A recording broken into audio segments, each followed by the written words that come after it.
scrub Anthony Fauci, which I was really loving him in the beginning because he's a good old-fashioned Italian grandpa. I felt safe having a Goomba in there and everything else, but I don't know. The tide has turned for me, okay? And now, under questioning down by one of the House subcommittees, Jim Jordan starts to ask the good doctor, hey, listen, people can't go to church, but how come they can have protests? Are protests dangerous? And watch these answers that Anthony Fauci gives in front of Congress. Do protests increase the spread of the virus? Do protests increase the spread of the virus? I think I can make a general statement. Well, 500,000 protesters on June 6th alone. Yeah. I'm just asking, that number of people, does it increase the spread of the virus? Crowding together, particularly when you're not wearing a mask, contributes to the spread of the virus. Should we limit the protesting? I'm not sure what you mean. How do we say limit the protesting? Should government limit the protesting? I don't think that's relevant to. Well, you just said if it increases the spread of the virus. I'm just asking, should we limit it? Well, I don't understand. How come he can't answer a question? He said we should limit crowding, overcrowding, without masks. We're seeing tens of thousands of people. Why wouldn't Anthony Fauci just say yes?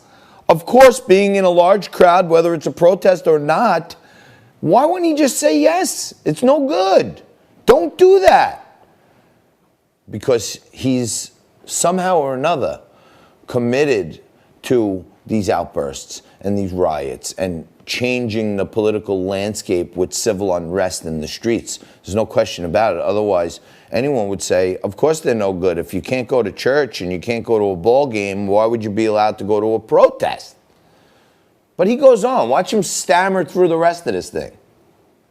I'm not in a position to determine what the government can do in a forceful way. Well, you make all kinds of recommendations. You make comments on dating, on baseball, on everything you can imagine. I'm just asking you, just said that protests increase the spread. I'm just asking you, should we try to limit the protests? No, I think I would leave that to people who have more of a position to do that. I can tell you. Government stopping people from going to church, Dr. Fauci? Yeah.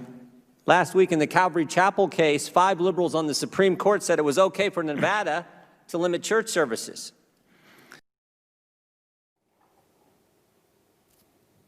He says, in weighing in on whether a large group of people are protesters, he would leave that to other people. He would leave that to other people who are more qualified. You're the head of our national allergy and infectious disease. You're the head guy. They're yelling at Trump for not wearing a mask here or there, okay? They're yelling at Trump for saying hydroxychloroquine has positive effects. Who do we ask if protesting is bad? If we don't ask Anthony Fauci. But he says he'd leave that to other people. Okay, who should we leave it to? All these new Facebook doctors? Everybody I know out there is some kind of Facebook doctor. And I saw the other day my friend Jill Flipper Vitale, one of the great radio and now TV producers out there, had a Facebook University medical diploma that she posted on there for all these quacks who think they're doctors. He's the guy.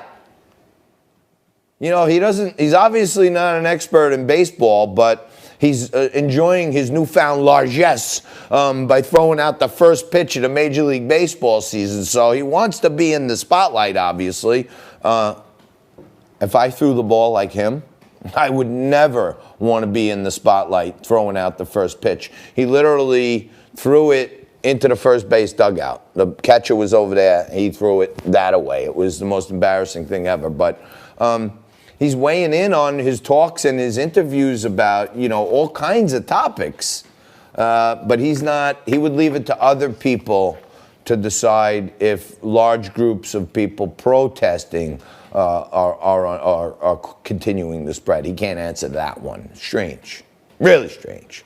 But anyway, we try to serve it up straight up every day right here on Liquid Lunch. I am about to take a quick break, couple minutes here, and then we're going to come back with Lieutenant Colonel Dan Davis. We're going to talk about China. I want to get his thoughts on Afghanistan and this supposed bounty stuff. He's one of the foremost experts, you know, great colonel, been in theater in many of the countries that we're still having problems in. And if you want to know what's going on with our military, you stay tuned right here. Mix yourself up a cold one. We're going to get through this hour, and Dan Davis is going to be with us next.